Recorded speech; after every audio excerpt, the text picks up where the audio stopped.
Welcome to the Treasury Update podcast, presented by Strategic Treasurer, your source for interesting Treasury news, analysis, and insights in your car, at the gym, or wherever you decide to tune in. Welcome back to the Treasury Update podcast. I'm Jonathan, Media Production Specialist here, and I am talking with Craig Jeffery. Welcome back to the show, Craig. Thanks, John. I am really looking forward to today's discussion. Today, Craig put together a couple of items to guide our thinking as you're thinking about the future, looking at changes and a couple different items. Before we move into the list of items you've got here, how do we understand changes so that we don't dismiss something that's useful or adopt something that is going to be archaic pretty soon?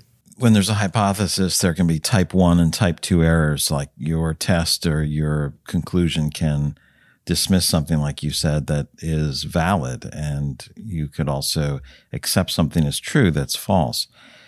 And so just thinking about how we look at changes that are taking place and evaluate them properly or calibrate them properly is really essential, because we oftentimes have success by thinking quickly, coming to conclusions, by relating those to other actions or other events, other products, other things that may have been hype at some point in time, and then make a quick decision that may be right or may be wrong. And so what I want to encourage people to do is think about things a little more deeply so we don't miss some significant opportunities.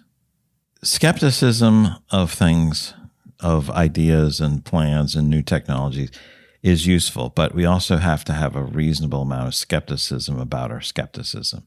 There's a lot of hype, and sometimes the hype is real, and sometimes the hype is real and the opportunity is great. It just may be on a different time horizon. Okay. And the first item you have here sounds a little bit nonsensical, but hopefully you can make it make sense. What do you mean by small is big? Yeah, I could have said small is big or small is fast or small is versatile. That's really talking about technology. So for the non-technologist, I'll describe it this way. I think I've talked about this in different webinars at different times, but if you have been around for a while, some of the older technology, there would be upgrades like every 18 months. And there would be certain layers, the database layer, the user interface layer, the business process layers. That might be 3-tiered architecture or N-tier if there's multiple layers. And the updates would be very far apart. And so now we see in the SaaS world, updates coming more quickly every 4 weeks or every 6 weeks. Sometimes every week changes are coming.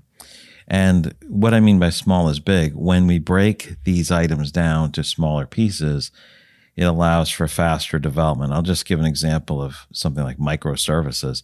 If everything is tied in together very significantly, changing something in the system is very hard because everything's bound together. But if we break things down into smaller and smaller pieces, you can get to the point where those pieces can even be replaced while the system's running. You can turn off access to a certain piece, drop in a new container or microservice or some other element that would be an enhancement, even while the system's running. And so this breaking things down into smaller pieces, is one of the key areas why development is moving so much faster.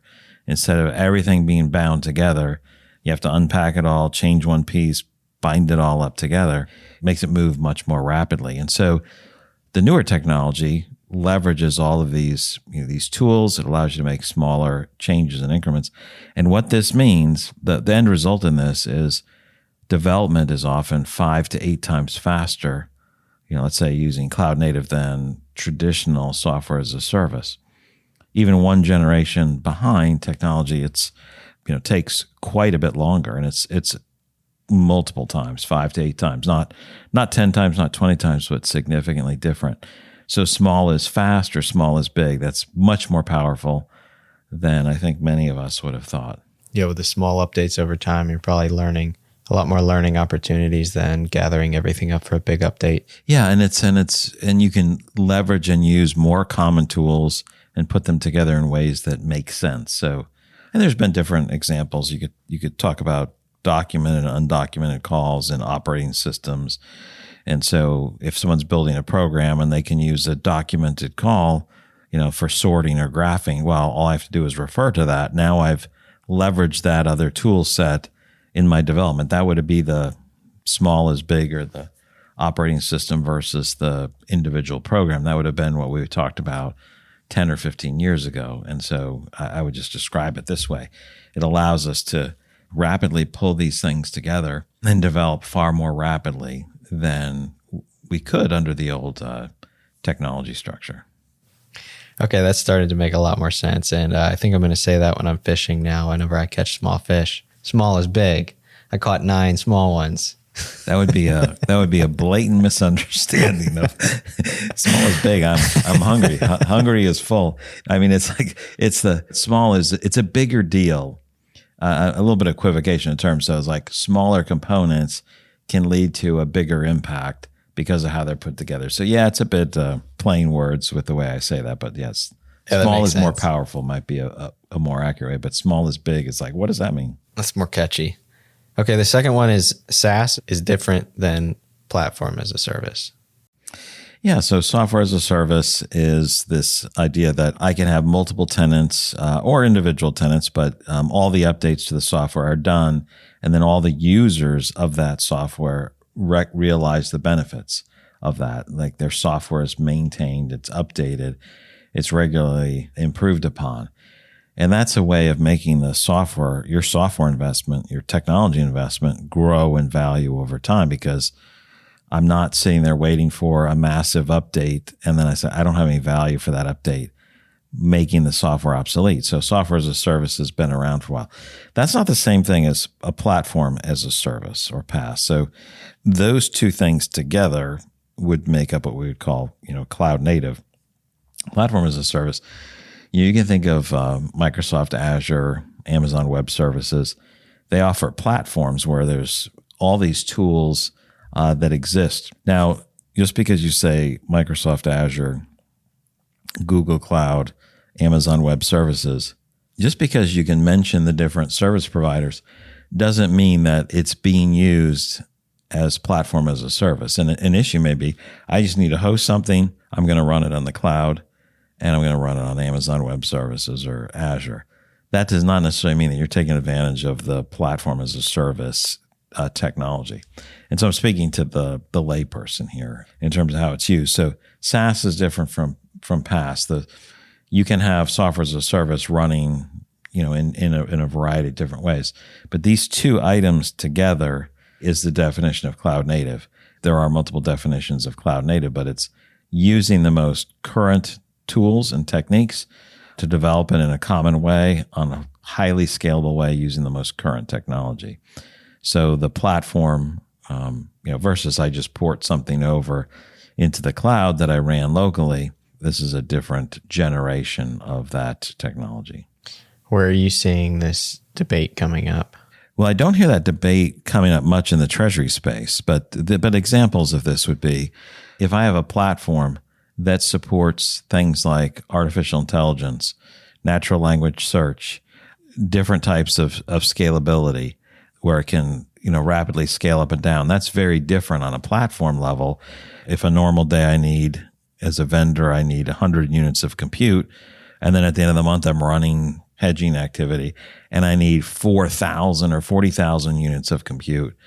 I'm not just running it and I have a reserved amount of capacity that I can use. And so I have to, always have double what I need so that when I hit a heavy period of time, it doesn't slow down too much. If I'm using the newer tech, I can scale up the speed. It goes from, 100, I think was my example, to 4,000. That's needed for 3 hours of processing, and then it drops down. So nobody's hitting that constraint. It expands or contracts as needed. And so the platform allows me massive flexibility to use new tools and to manage things like compute, storage. Another example might be, I want to use natural language search for asking my questions as opposed to having, here's my help options. Well, that's great. The help options are context sensitive.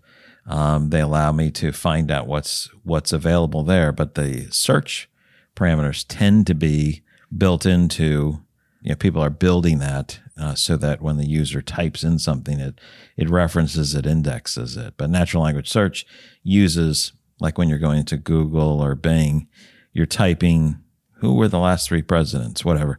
You type that and it goes and looks and hunts either in tables, free-form fields, unstructured data, and comes up. And so now it can query and interrogate all of the data in your system and come up with a response. So the language that you're using is English in this case. So it's natural language. I'm saying what I want. The system can search everything, understand both the context for what you're asking as well as the output style you're looking for, and return that to you. And interestingly enough, I don't know if you know this, but I recorded a natural language processing coffee break session with Paul. I just edited it this morning. Well, now I know. The more you know. Links together. The next one on the list is speed. You said speed matters for use cases and nothing will be slower. Yeah, so that's pretty much the whole gist of it is when we moved and started having these new payment rails created, right? For a long time, we had things like low-value payments in the U.S. like ACH, high-value payments like wire transfers. There weren't a lot of new payment rails in the corporate payment space. There are multiple ones in the U.S. now and dozens of new payment rails across the globe. And so, instant payments, immediate payments, faster payments, branded and unbranded names exist for faster payments, this idea of greater level of speed. Speed certainly matters significantly in certain use cases. Let's say for certain types of payments, faster is way better. But not always. You don't necessarily want to pay someone faster, but you want a richer experience with your trading partner. Maybe I need more information. More information may be more important than speed. So the idea that there's use cases where speed matters, where speed is perhaps the number one, speed or speed and security, those might be the number one and number two characteristics of what matters. But certain use cases have different drivers: speed, security, level of information, ability to change, resilience, what have you. Nothing's moving slower. We don't see anything where things are getting slower. Not everything needs to be instant. Everything's moving faster. The pressure for faster varies over time. And that's going to relate to the next topic that we had jotted down that you're going to ask about as well. So nothing's moving slower. There are use cases for speed, but better is an improvement upon just speed alone. Better may be describing speed, level of information, level of security, ability to flex and scale. All of those things might be more appropriate descriptions of better than just speed. Not everything is about speed. From batch to streaming. Yeah, so this is the idea of, let's say when we're thinking about payment files and we think about information reporting from banks, what happened in the night? Well, there's a lot of batch processes that occur. So there's a nightly cycle that runs at a bank, and they grab everything together. It says, here are the transactions that occurred yesterday, and they send that information to you, to your company. It says, here are all the summary transactions, here are all the detailed transactions. And so that might be provided in a batch environment. Same thing if you're initiating a payroll file. You might send a file to the bank that says, here's the 455 employees, send it out with this type of format, and it's sent in a batch. All 400 of those transactions are together. So that's what we think about when there's batch. It's very efficient. It's done after a certain amount of work has been completed. It's totaled. It's sent over.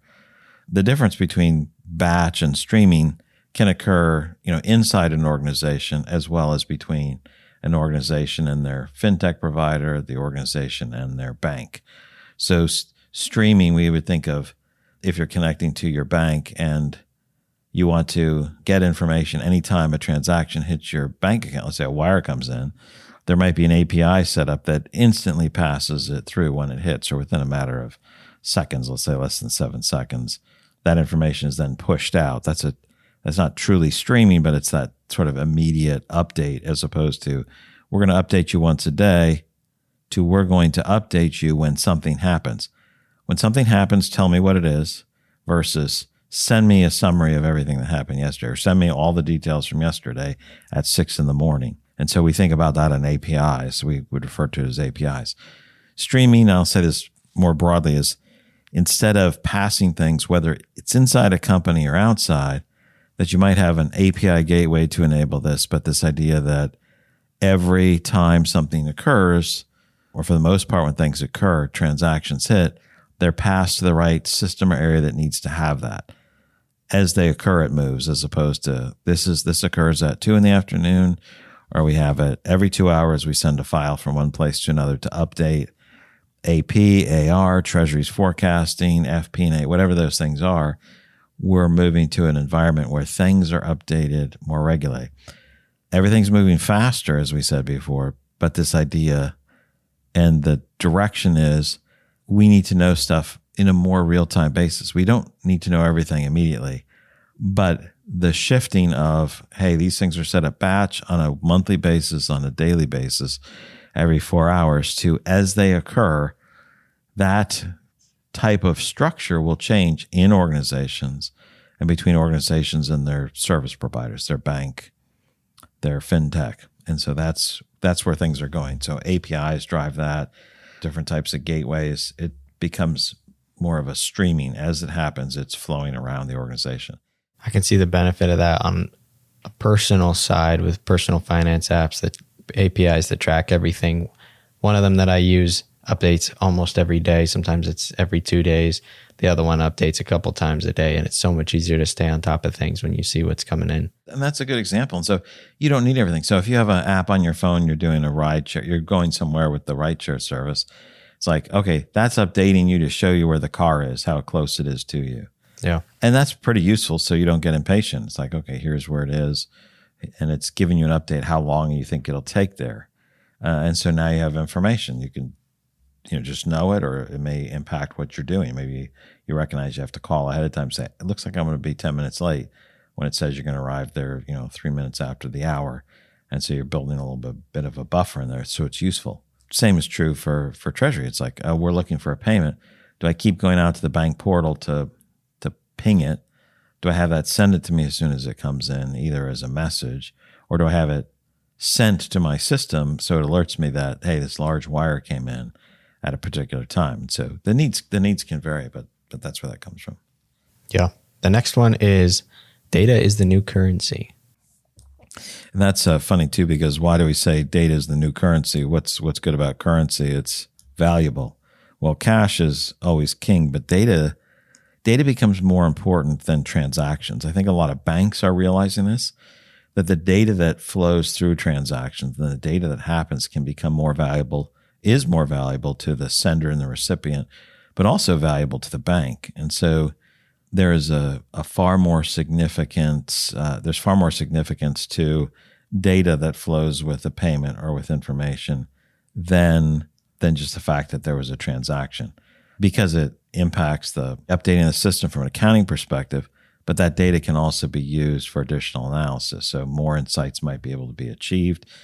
Insights that you may be able to define today, but as you have more data, that allows you to, learn and do better over time. Does data suffer from inflation? Well, data is definitely experiencing hyperinflation in terms of growth. It's the amount of data that we have essentially doubles about every year and a half or 2 years. I mean, it's a rapid expanse of data, exhaust data from systems. We're exporting more, creating more, everything from data that might be on the Internet of Things to, all the way to, more richer data is flowing through systems. And it can be used for more analysis. It can be used for artificial intelligence. Your business intelligence tools can help you do manual analysis. Your ability to leverage AI and machine learning can help you see correlations of data, cause and effect, dependent, independent variables. There's just much that can be done with that. And how should we structure our thinking with skepticism? Well, we're oftentimes really effective at making quick decisions because we associate it with prior experiences, and our prior experiences are really valuable for making good decisions. This looks unsafe. I'm not doing that. That protects me. And so our ability to make those decisions quickly has been a strength. And so being skeptical of your skepticism is that it is easy to make an incorrect assumption on something.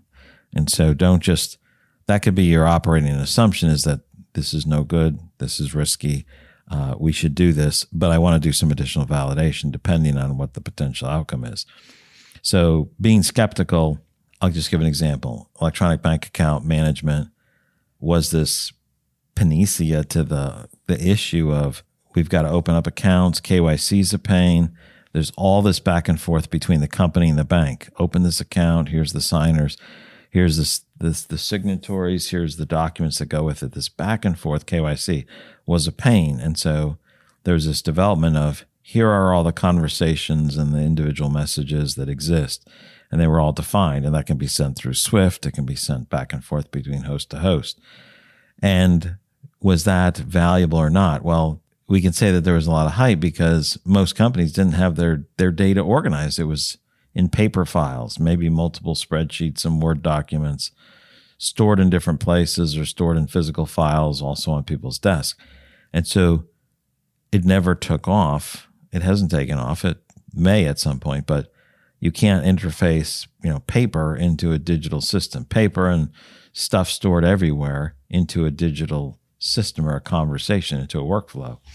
And so we learned from that sometimes there's hype around something. There's no way to do it. In this case, largely the prerequisites of the foundational items that were necessary for that, the structural things that were necessary, didn't exist. And so you couldn't do that. It's like, I've got a water-based system. You've got an electronic-based system. Those things won't interface. Not well, not without a lot of shock. And so there's not this ability to make use of it. And so we can say, oh, this other thing looks like something else that failed, therefore I can ignore it. And I'll give you the other example. Think about the fake emails, the phishing emails you used to get. I am Prince from list whatever country, have, my uncle, or I'm a member of the bank and somebody died, and they'll reference some tragic event where their plane went down, and they'll say, I need help getting this money out, and do you have an account strong enough for it? And the phrasing was horrible. It wasn't written well. It was like someone was typing with a hammer and a cucumber just banging the keyboard. And you're like, okay, I understood what you said. Who would fall for that? Nobody would fall for that. This is ridiculous. And then it gets to the point where some people fall for it, right? Somebody that might be susceptible to it. To now, with the use of AI and these managed processes, the phishing emails and the business email compromise, the communication that comes out is extremely good. I mean, it might use the same phrases, same type of language. They've learned a lot. And so I don't think anybody would say that's not a risk now. It's a huge risk because it's so well done. So what started as horrible is now extremely convincing. And so we have to step up our game. So we could ignore it when it was terrible. We can't ignore it now. And so that's an example of things change over time. So review your thinking. AI, is that hype? I don't know. How would we use it in treasury? Well, it's good for words. Is it good for analysis? Maybe it'll solve everything. Maybe it won't. But this idea of thinking through what are the implications and what will be necessary. AI, for example, when it first comes out, you're like, I asked it questions about certain things and it was horrible. I refined my questions. I got it to be a little bit smarter and it was way better than an intern, but I still can't rely on it. And so if you project that to the future and say, this won't work ever, that's a very different thing from maybe it's not ready to be relied on fully. As an example of the computer chess games, right, that were built. They beat Kasparov, Deep Blue. The second time they played, beat him, they took it away. And then they had games that you could loaded every single chess game that we had records of, in addition to logic. And they became essentially unbeatable, or very, very close to unbeatable. And then using AI, they built the rules into the system and they allowed the computer to play itself time after time, millions of times in a 9-hour period.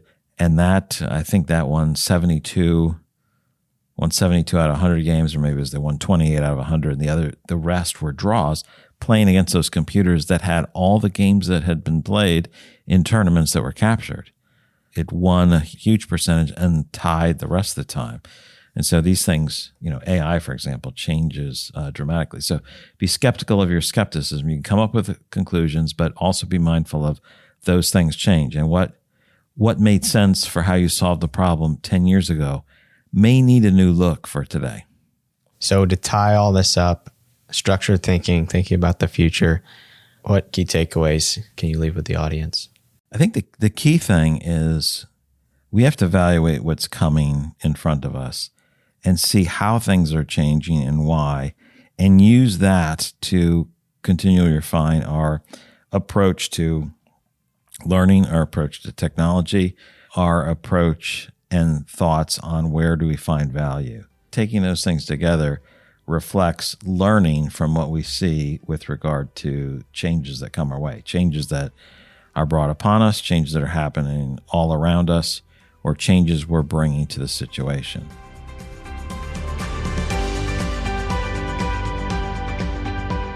You've reached the end of another episode of the Treasury Update podcast. Be sure to follow Strategic Treasurer on LinkedIn. Just search for Strategic Treasurer.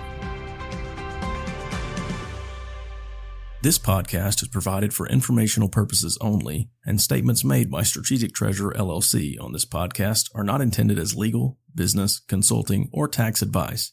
For more information, visit and bookmark strategictreasurer.com.